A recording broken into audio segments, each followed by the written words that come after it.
crucial per l'esdevindre polític dels següents anys i fou protagonitzat per la triada composta per Clara Campoamor, Victòria Kent i Margarita Nelken. Mentre que la primera, d'Acció Republicana i Partit Republicà Radical, defensava sense cap ambatge el dret al sufragi per part de les dones, les altres dues, però, del Partit Republicano Radical Socialista, Izquierda Republicana i PSOE i PC, respectivament, tenien reticències vist que argumentaven que el fort pes que exercia l'Església sobre les dones beneficiaria les forces més clericals i reaccionàries. Darrerament s'imposa la idea de justícia elemental d'implantar el sufragi universal i les dones pogueren votar per primera vegada a Espanya als comicis del 19 de novembre del 1933. A més,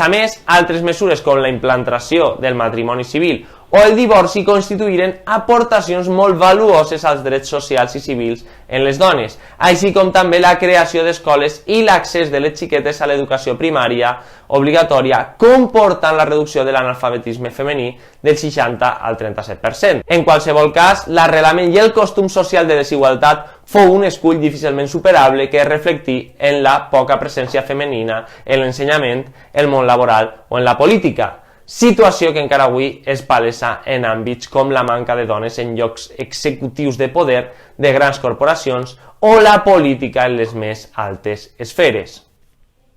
Bé, fins ací el nostre videotutorial d'avui, espero que us hagi servit d'ajuda i ens veiem a classe.